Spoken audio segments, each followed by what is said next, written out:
let's go. Let's do it. All right. Hello, everybody, and welcome to Disabilities Redefined. I am Dr. Truett Wagner, and I am very excited. We have with us Isaac Zablocki. He is the co-founder of the ReelAbilities Film Festival and the co-director of the New York ReelAbilities Film Festival. Okay, now is it international? And It's actually, we call ourselves global now. Global? We've moved into Okay. both Canada and into Latin America, and it's expanding constantly, but the core of our work is here in the United States. Right. Well, I've been numerous times in the past. In this past year, I actually had the pleasure of screening some films on the campus I work at, teach and counsel at, and I love it. But for those people out there who do not know what ReelAbilities is, can you just briefly tell us? ReelAbilities is the largest disability film festival in the country. We have we present films of about every kind of disability across the spectrum. High quality films that often take a progressive approach, I think, to disability. We follow each film with conversations that engage the audience. We bring in actors and directors, filmmakers, as well as experts on the themes that are presented in the films. And we bring these films that are often pushed into the corner to the spotlight and get the community together to engage in these topics. I love the entire festival because it's just not films. Last year there was comedy, there was things about fashion, obviously very important topics about disabilities in film, which we're going to talk about a little bit later. So it's a great week. But now, how many films do you guys get for the submissions? Yes, submissions. I mean, we get over 500. One year we even got 1,000 submissions, and that's after we kind of try to limit it so we only get films that are relevant. And ultimately, we choose 30 films from that selection, which is the hard part of our job because we have to say no to a lot of great films. Right. And what do you look for? What is for the festival? What would be a great film? So we look for, first of all, high quality films that anyone can enjoy. Really, I mean, for me, I'd say the more mainstream progressive, the better. Like something that has wide appeal, is made production-wise. That's something that everyone is not feeling that they are coming into some very artistic, extreme element. But also films that give responsible and even, I'd say, push the envelope when it comes to disabilities. Yes, pushing the envelope, absolutely. And we get actually. It's shocking. There are so many fabulous films out there, and again, we have to say no to great films. Right. But we end up with a list of films that I think really fulfill everything that we're looking for, and they're diverse, and there's something for everyone because I'd say no two films are the same, but we really look for diversity of disability, we look for diversity of themes, diversity of genres, diversity of approaches, and of course geographically we look for things. So it's really it is quite international. The film is international. What I love about it is a lot of languages and countries being represented as well. Absolutely. Yes. This happens a little bit by default because the least amount of, I'd say, feature films are made here in the United States on the topic of disabilities. Everywhere else in the world, there are film funds government film funds that support filmmaking, and therefore you don't have to necessarily have to make your film on the most popular topic. You can make your film on a topic like disabilities, which is a harder sell, I'll admit. Right. And of course, in America, it's a commercial industry, and the independent industry brings out a few a year. Hollywood, here and there, will grace us with a film, but it's rare and it's a little harder to. Well, then it's good that the festival exists. That way, those of us in America get to see all those great films being made abroad. So that's very good. Yeah, that's our hopes, is to, in a way, expose people. That's how it really started. Right. I was receiving all of these films that were not getting screened anywhere else, and I was like, okay, we got enough here for a festival. And now the fact that it goes to 20 cities across North and South America is just an amazing thing, that there's like kind of mini distribution going on for these films. They deserve more, of course. Right. Great. Well, now every year there is you have an award, and so what is the award? And this year there was an Oscar winner. Yeah. This year we had Marlene Matlin, which I mean, it's really an honor. It's Yes. about honoring. I mean, Marley is the ultimate example of someone who has been active in the field and is connected to film and disability. And Marley is the last deaf actor to win an Academy Award, and I'd say probably the last actress with a physical disability to win an Academy Award. And that was 31 years ago. Yes, it was a while ago. It's been a while. Plenty have won awards for people Yes. portraying roles of people with disabilities, but not actually actors with disabilities. So she's an advocate. She's outspoken. She's brilliant. She has done so much, and most importantly, she's in the mainstream. She's on TV. People are seeing her every night of the week in whatever show she was on, whatever rerun they're watching, and she's out there. And that's what we want to see more of. So we were really honored to have her at our festival. Okay, great. Now, a few questions about you. You actually are an Ivy League graduate, now Columbia, right? Columbia University, and it was film, was it? Film. And you worked for Miramax, which is a huge voice in the film business. Used to be a source of pride, now is a source of shame, yeah.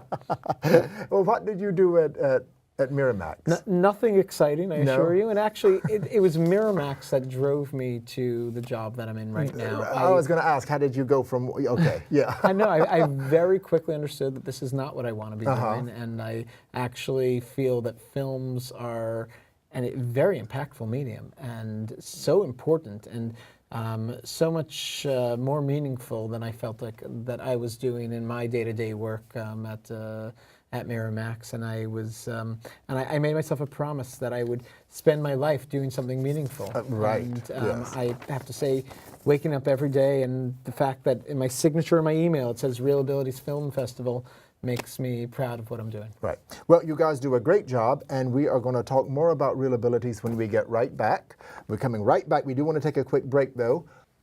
One great thing I do like about this show, well, a lot of things I like about this show, but one thing I do like is being able to showcase very special people. Sorel Estrada Volpe, hashtag make good with your ability. We found her on Instagram. I thought she was so colorful and lively, and this kind of unique, one-of-a-kind, striking beauty. She has a great Instagram page full of very styled and wonderful photos, and her website is amazing too. As she states about her website, Frillability is here to provide a resource for the Black, Brown, disabled, and queer communities who are interested in adaptive living and intersectional spaces. We modify and we enhance, and Frillability is here to encourage. Along the way, we promote compassion, self-love, and a healthy dose of frills to make life refreshing. You know, I mean, I see all of these great stories about you on Instagram and in the press, and you always look so happy.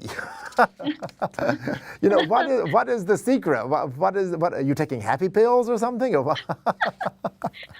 You know, I won't say it's a lie. You know, I work hard to try and find the joy in things. I mean, there are a lot of times though when I get really depressed because, you know, maybe I won't be able to go outside for days, for weeks. And the time that I will is probably for a doctor's appointment. Right. Yeah. So you have to really keep your mind busy and find a purpose for your life, which I know sounds like this really huge concept, but you know what? You can take it day by day. Today it could be organizing your closet, and tomorrow it could be volunteering. And you know, once you start to find the activities that engage you, you learn how you can make a difference in the world and do good for everyone. That's why our motto is make good with your ability, because everyone has something that they can use for the greater good. Yes, excellent point. Now, you just mentioned sometimes you can't go outside for a few days or days on end. What is your disability? My condition, there's a few of them. I'll try to be brief. The major one is called Klippel-Trenaunay syndrome. It's a very rare disease. The incidence is between 1 in 250,000 to 1 in 500,000 people.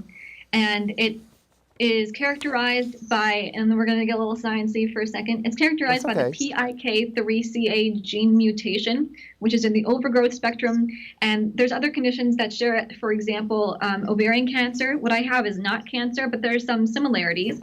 So when I was a fetus and my body was forming, some of the undifferentiated tissue, when it was trying to form the veins and the lymphatic vessels and nodes, didn't form correctly. And Yes. so I'll have these large masses that are like tumors in my veins.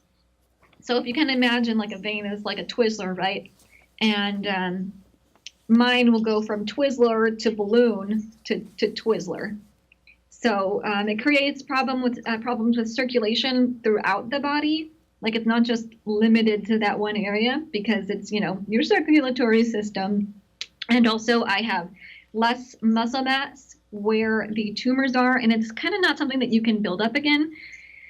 And let's see, I'm at risk for DVT, pulmonary embolism, and stroke. I'm used to listing those off frequently, and I'm not actually very excited about those.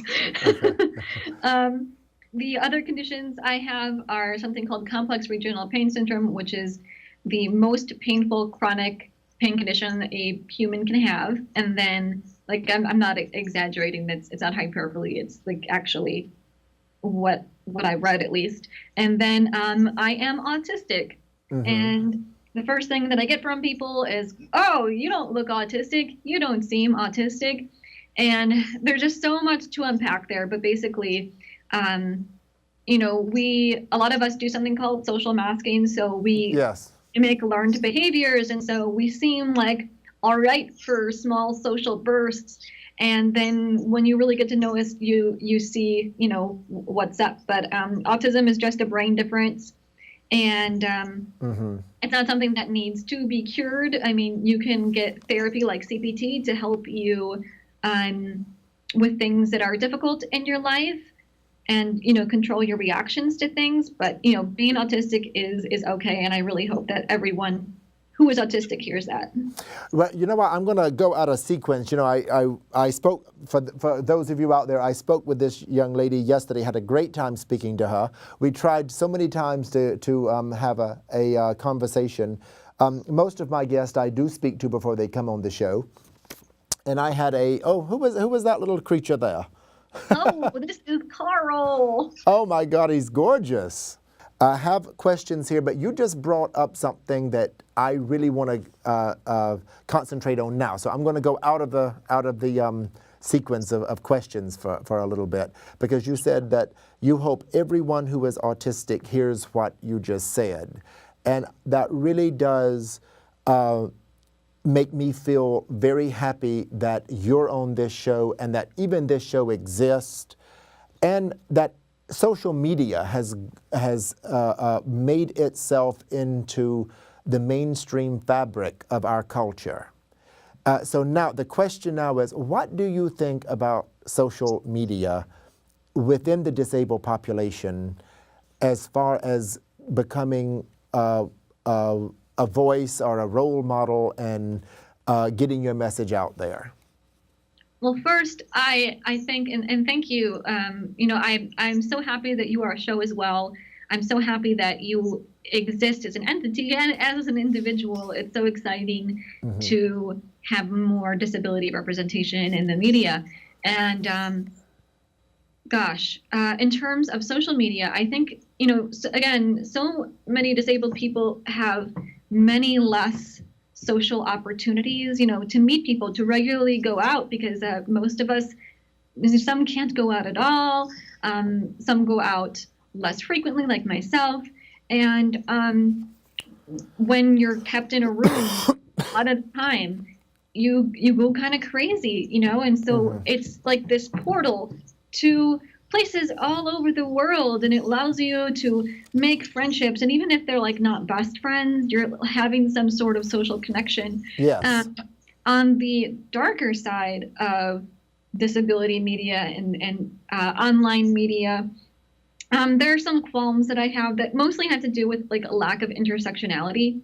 And because so much of disability media is whitewashed. I'm a queer person of color. I'm very light skinned, so I pass as white for half the time. So that's a huge privilege that I have, and I would really love to see more dark skinned folks who are disabled being represented in things like commercials and in TV shows. Who are disabled, and it's not like a secret that they're disabled, and it's not anything that people have to change, and yeah, that's one of the things that I hope that we continue to strive for in the decades to come. What's it like in when you can't go out much? How do you maintain a social life, or how do you deal with that? You'll learn who your friends are. Yes. And there won't be very many, and that's okay. You don't have to have a ton of friends, and it's better to find out that someone's early. Can I say that on public access? Yes, you can. If they won't let us put it, we'll bleep it out. Okay. Well, to find out that someone's a jerk early on, right? And people that stay by you are people to keep for life. And even those, I have a decent amount of online friendships, people that I hope I'll meet one day, but I haven't met yet, that I value so much, because that's part of what keeps me sane, is just having people to talk to and connect with and empathize, commiserate, all of that. And we're winding up, so I only have one or two more questions. What do you want people to take away from this interview? I'm seeing you there. You're looking so pretty. You're obviously in a very good mood. You're very personable, articulate, obviously very smart, and you have such a very strong, positive message. There's something out there for everyone, and I want people to be able to empower themselves. Yes. And final question, when you come to New York, will you be on the show in person? I would love to. Well, we would love to have you.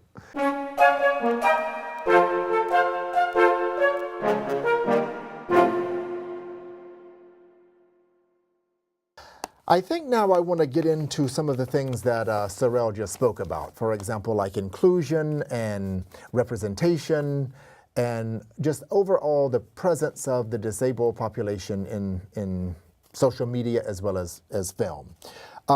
Do you think film is a good way to advance social inclusion? Oh, for sure. I mean, this is, I mean, first of all, there's film, and then there's media in general, which is all very much connected these days.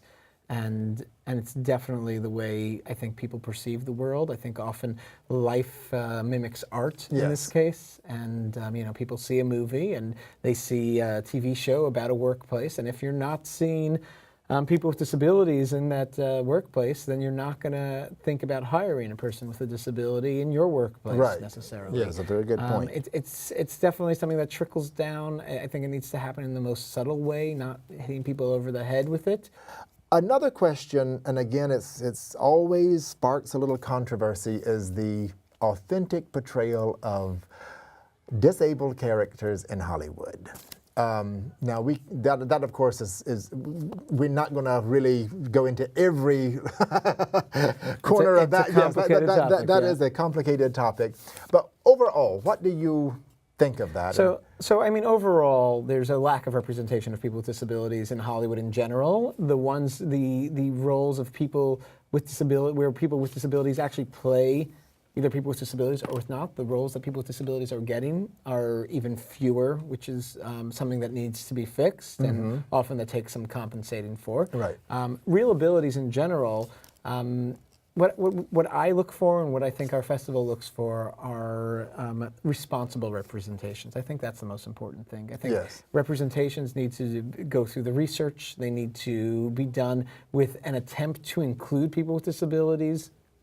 Often some studios are just not even thinking about it. They're not even considering it.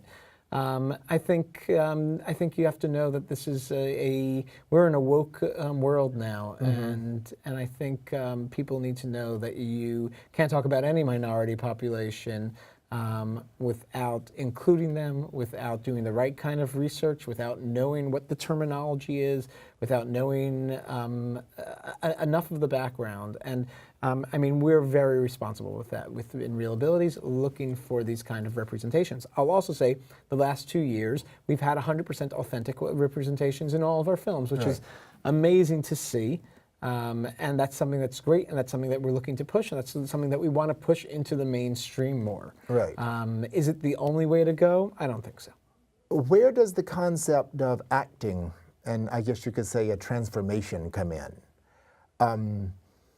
Whenever we think about, let's say, Dustin Hoffman in Rain Man, okay, or who else? Daniel Day-Lewis, yes, in My Left Foot, yes. Yeah. Two fantastic actors who I mean, did fantastic. I mean, I would love them in almost anything. Any film, yes. Anything.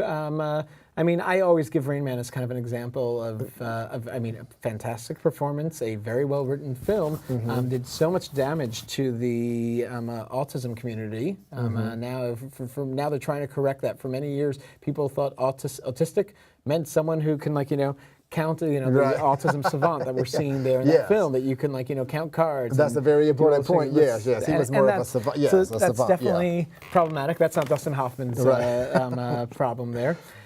But yeah, I mean, he's a fantastic actor, and I'm hoping he prepared for that role in the most responsible way, and I hope that the filmmakers beyond the actors also got behind that and did their research and knew what they were talking about and didn't just make up facts and didn't just base his character on nothing, but actually knew the responsibility of bringing the image of autism to the mainstream. But I think actors should be actors, and actors without disabilities should be able to act and not only play themselves. And that goes also, though, for actors with disabilities. Shouldn't only have to play the guy in the wheelchair. They could play the the best friend, the doctor, whatever it would be, and we need to change our perception of that. Right now, that's not happening, and that's why I think the community of people, of actors with disabilities, have the right to ask for the playing field to be leveled. Yes. When you have a character, a lawyer, a doctor, I'm trying to think of the one, I think it was a therapist. It was either this year or last year. View from Tall. Yes, and he was a therapist, but yet that really was, and he was in a wheelchair, but that was like a secondary component to his character. Right. And that's what I want to see. I want to see where we can cast anybody in any role, whether they're disabled or not, and have the disability be somewhat secondary. And I think that would be, Those are my favorite films when it comes to disability, and that's the right kind of inclusion where it's just there. It's not about the disability. It just happens to include disability. Yes, there you go. Well, we will take another short break. We have one more feature to do. Artist Maria Sweeney, she is very talented, very beautiful. She actually looks like an exotic beauty you'd see in an independent cult art film, so she is very much living the role of a true artist. Her Instagram page is Moldova Maria. She studied illustration in college and pursued comics simultaneously, so her work balances the line between illustrative and comics. And we are very happy to have her as one of our featured artists on Disabilities Redefined. As she states about her disability, my disability is a genetic disorder called Bruch syndrome, which is characterized as the combination of arthrogryposis multiplex congenita and osteogenesis imperfecta. Both of these diseases are uncommon, but concurrence is extremely rare, which makes Bruch syndrome very difficult to research.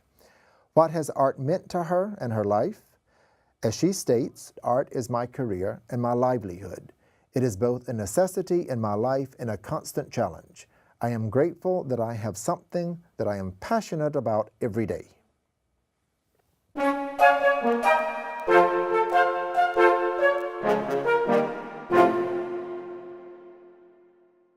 Isaac, it was a pleasure having you. Thank you. Listen, what do you want to say? And I'm going to try to be brief with this. What do you think is going to be the one incident in Hollywood that is really going to make people stand up and say, disabled artists are here and they are here to stay?